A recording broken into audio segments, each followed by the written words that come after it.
மக்களே நம்ம இன்னைக்கு என்ன பார்க்க போறோம் அப்படின்னு பாத்தீங்கன்னா பவர் ரேஞ்சர்ஸ் பத்தி பார்க்க போறோம். யார் அப்படின்னு பாத்தீங்கன்னா நிறைய பேருக்கு தெரிஞ்சிருக்கும். நல்ல பவர் ரேஞ்சர்ஸ் இருக்கு அந்த காலகட்டத்துல இப்போ வந்து ஓடுதான்னு தெரியல.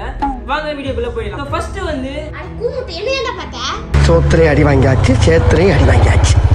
இப்போ நம்ம பார்க்க போறது பிங்க் ரேஞ்சர். அவங்க பேர் என்னன்னா அலிஷா ப்ரோட். ஸோ இவங்க தான் வந்து லைக் எப்படின்னா ரெட் ரேஞ்சராக நடிக்க வேண்டிய டேரக்டர் வந்து அப்படிதான் எழுதியிருந்தாரு. இது ஃபர்ஸ்ட் எங்கன்னா ஜாப்பனீஸ்ல இருந்தது. ஸோ இவங்களுக்கு கிடைக்கிற அந்த வாய்ப்பு வந்து மிஸ் ஆயிடுச்சு. ஸோ இவங்க பிங்க் ரேஞ்சராகவே வந்து நடிக்க ஆரம்பிச்சிட்டாங்க. அதுக்கப்புறமா இவங்க என்ன பண்ணாங்க அப்படின்னாக்கா இந்த ஒரு இண்டஸ்ட்ரியில இருந்து வெளில வந்ததுக்கு அப்புறம் அவங்க வந்து காசு சம்பாதிக்கணும்ல. ஏன்னா வந்து இதுல இருந்து வெளில வந்துட்டாங்க அப்படின்னாக்கா அப்கோர்ஸ் அவங்களுக்கு காசு தேவைப்படும். ஈவென்ட் மேனேஜ்மெண்ட் ஆயிட்டாங்க. அதுல நிறைய காசு பார்த்தாங்க, அமோகமா போச்சு. அதனால அவங்க அப்படியே செட்டில் ஆயிட்டாங்க. மேரேஜ் ஆயிடுச்சு அவங்களுக்கு. அவங்க வந்து லைஃப் செட்டில். ஸோ எனக்கு தெரிஞ்சு பாத்தீங்க அப்படின்னாக்கா பிங்க் ரேஞ்சர் தான் வந்து நல்லா காசு சம்பாதிக்கிறேன்னு நினைக்கிறேன். நம்ம அடுத்தடுத்த ரேஞ்சரை பார்த்து நம்ம வந்து சொல்லலாம். ப்ளூ ரேஞ்சர் இவரு பேர் வந்து கிறிஸ் வாலெட். இவர் வந்து என்ன பண்ணாரு அப்படின்னு பாத்தீங்கன்னா வந்து ஒரு ஆக்டிங் ஸ்கூல் போயிட்டு அங்க வந்து ஆக்டிங் கத்துக்கிட்டு பொறுமையா இவங்க வந்து அவரோட கெரியரை ஸ்டார்ட் பண்ணியிருக்காரு. ஸோ ஒரு ஆடிஷனா போயிருக்காரு, பார்த்தாரு, ஆனா கிடைக்கல. கடைசியில பாத்தீங்கன்னா இவருக்கு ஒரு லக்கு கிடைச்சது. எங்க அப்படின்னாக்கா எஸ்பிடி எமர்ஜென்சில நடிக்கிறதுக்கு ஒரு ஆடிஷன்ல அவர் கலந்துக்கிட்டு அங்க வந்து செலக்ட் ஆயிட்டாரு. ஸோ அதுக்கப்புறமா வந்து இவர் வந்து பல மூவிஸ் எல்லாம் பண்ணாரு. அதுக்கப்புறமா அதுவும் எனக்கு தெரிஞ்சு பெருசா தெரியல. அதுக்கப்புறமா வந்து ஒரு மூவிக்கு வந்து ஒரு கோ ப்ரொடியூசரா இருந்திருக்காரு. அது எந்த மூவி அப்படின்னு பாத்தீங்கன்னா ஆஃப்டர் லைஃப். ஒரு கெனடியன் ஆக்டர்.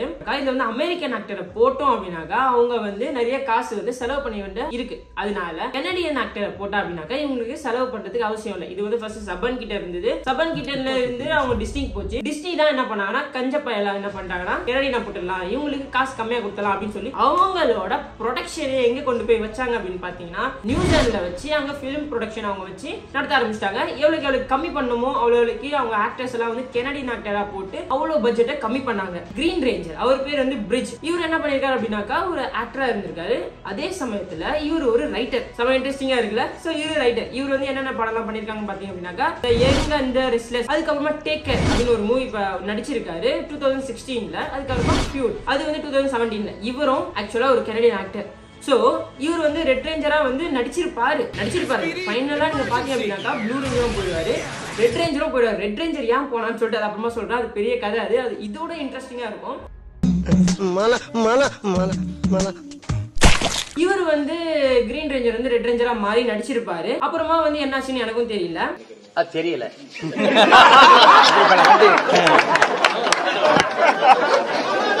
ரெட் ரேஞ்சர் கதையை பத்தி நான் சொல்ல விரும்புறேன். ஏன்னா வந்து ஒரு கிராஸ் யூனிவர்ஸ் மாதிரி நடந்தது. ஓகேவா? பவர் ரேஞ்சர்ஸ்ல நீங்க பாத்தீங்க அப்படின்னா எல்லா ரெட் ரேஞ்சர்ஸும் வருவாங்க. ஆனா இதுக்கு மட்டும் வந்து ரெண்டு ரெட் ரேஞ்சர்ஸ், அதாவது ரெண்டு ரெட் ரேஞ்சர்ஸ்னா ஒன்னு வந்து எஸ்பிடி எமர்ஜென்சி, இன்னொன்னு வந்து டைனோ தண்டர். ஸோ ரெண்டுமே வந்து கிராஸ் இன்டர்ஃபியர் ஆகி என்ன ஆச்சு அப்படின்னாக்கா டைனோ தண்டர்ல இருக்க ஒரு எல்லோ ரேஞ்சரும்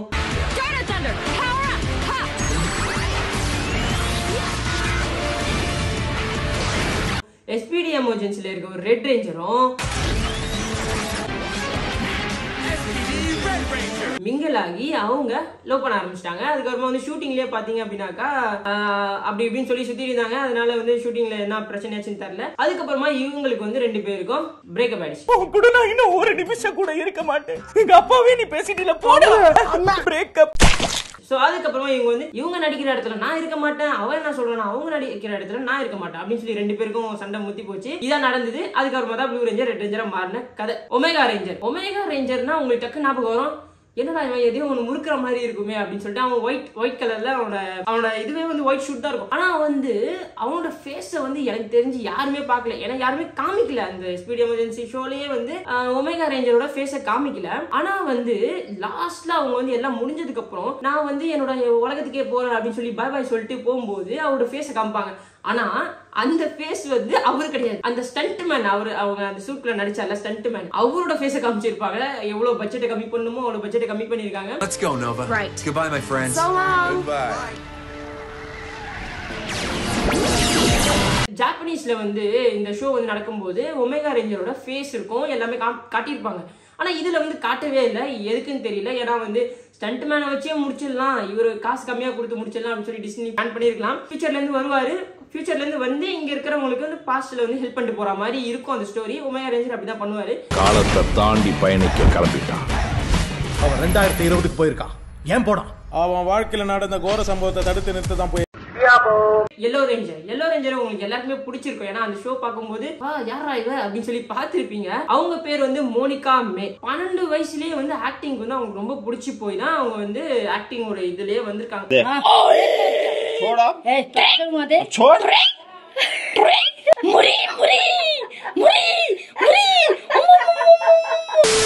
சொல்ல மாட்டேன், அவங்களும் ஒரு கெனடியன் ஆக்டர். இதுல முக்காவாசி பேர் வந்து கெனடியன் ஆக்டரா தான் இருக்காங்க. ஒருத்தர் தான் வந்து அமெரிக்கன் ஆக்டர். அவங்க யாருன்னு பாத்தீங்கன்னா பிங்க் ரேஞ்சர். அவங்க தான் அமெரிக்கன். ஸோ அவங்களுக்கு மேபி சேலரி அதிகமா இருக்கலாம். ஸோ இவங்க வந்து பாத்தீங்க அப்படின்னாக்கா கடைசி காலகட்டத்தில் பவர் ரேஞ்சர்ஸை விட்டு போனதுக்கு அப்புறம் அவங்களுக்கு வந்து என்ன பண்றதுனே தெரியல. பேலி டான்சர் அவங்களோட இன்ஸ்டாகிராம்ல போய் பார்த்தேன். டான்சரா இப்போ வந்து இருந்துட்டு இருக்காங்க. எங்கன்னா இந்த பார்ல எல்லாம் டான்ஸ் ஆடுவாங்களா, அரைய குறையுமா ட்ரெஸ்ஸை போட்டு அந்த மாதிரி அவங்க போயிட்டாங்க. ஸோ அதனால எஸ்பிடி எமர்ஜென்சில இருந்து வந்ததுக்கு அப்புறம் பெரிய ஒரு மூவியும் கிடைக்கல, ஒரு சீரீஸும் கிடைக்கல. ஏதோ ட்ரை பண்ணி பார்த்துருப்பாங்க.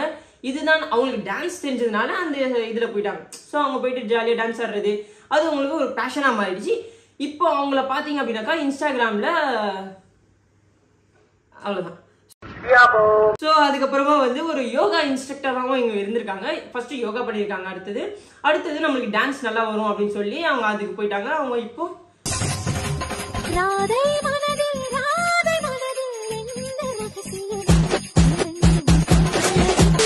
அம்மாவுக்கு அவங்க லைஃப்ல ஜாலியா இருக்காங்க. நீங்க போயிட்டு இன்ஸ்டாகிராம் பாத்தீங்கன்னா தெரியும். நான் ஜஸ்ட் இங்க ஸ்க்ரோல் பண்றேன், அது பிளர்ல இருக்கும். நீங்க வேணும்னா போய் பாத்துக்கோங்க. ஓகே. சோ அடுத்தது நம்ம யாரை பார்க்க போறோம் அப்படின்னாக்கா வேற யாரு, ரெட் ரேஞ்சர். ஜாக் வந்து பாத்தீங்க அப்படின்னாக்கா ஒரு பேர் போன ஒரு ஆக்டர்னு சொல்லலாம். ஏன்னா இந்த எஸ்பிடி எமர்ஜென்சி முடிச்சதுக்கு அப்புறம் நிறைய மூவிஸ்ல சான்ஸ் கிடைச்சது. ஆனா வந்து ஒரு சின்ன சின்ன சீரீஸ்ல ரோல் கிடைச்சது, மூவில நல்லா ஆக்ட் பண்ணாரு. சோ இப்படிதான் அவரோட கெரியர் போயிட்டு இருக்கு. அதுக்கப்புறம் பாத்தீங்க அப்படின்னா அதுக்கப்புறமா வந்து இவரும் ஒரு கெனடியன் ஆக்டர். ஓகே. அதுக்கப்புறமா சின்ன சின்ன ரோல் நடிச்சிருக்காரு. இவரோட ஒரிஜினல் பேர் சொல்ல மாட்டேன். இவரோட ஒரிஜினல் பேர் வந்து Brandon J McLaren. Okay. So அடுத்தது ஃபைனலா வந்து நம்ம யாரை பார்க்க போறோம் அப்படின்னு பாத்தீங்கன்னா நம்மளோட டாக்னு சொல்லி தப்பா நினைக்காதீங்க. அவர் மூஞ்சி அப்படிதான் இருந்திருக்கும். அதுல பேர் வந்து டாகி க்ரூகர் அவரோட பேர். அதாவது அந்த எஸ்பிடி எமர்ஜென்சில அந்த முகமுடிக்குள்ள யார் இருந்திருக்கா அப்படின்னு பாத்தீங்கன்னா ஜான் டோய். அவரு தான் ஒரு நடிச்சிருக்காரு. அதுல இவர் நிறைய சில்ட்ரன்ஸ் டிவி சீரீஸ்ல நடிச்சிருக்காரு.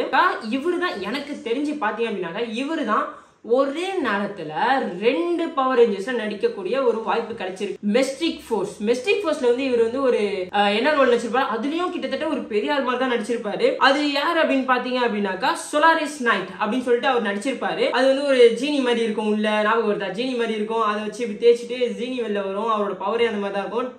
ட்ரெயின் நினைக்கிறேன் அவரோட பவர். ஸோ அதையும் நடிச்சிருப்பாரு, இதுலயும் நடிச்சிருப்பாரு. ஸோ இவர் பெரிய பேர் போனவர் தான். அதுக்கப்புறமா வந்து இவர் என்ன ரோல் நடிச்சிருக்காரு அப்படின்னு பாத்தீங்க அப்படின்னாக்கா ஷார்ட்லேண்ட் ஸ்ட்ரீட் அப்படின்னு சொல்லி ஒரு சீரீஸ் நடிச்சிருக்காரு நியூசிலாந்துல.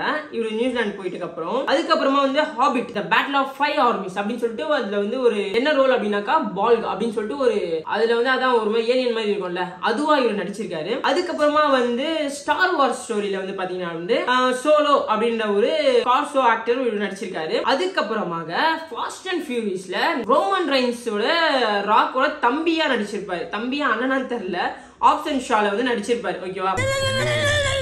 சோ இதுதான் இவரோட கதை. சோ இவர் வந்து நிறைய படம் நிறைய கிடைச்சிருக்கு. அதுக்கப்புறமா இப்ப குண்டாயிட்டாரு. சோ இது வந்து உங்களுக்கு ரொம்ப பிடிச்சிருக்கும்னு நினைக்கிறேன். சின்ன வயசுல எல்லாம் நம்ம வந்து ரெட் ரேஞ்சர், நான் தான் ரெட் ரேஞ்சர், அவ தான் பிங்க் ரேஞ்சர்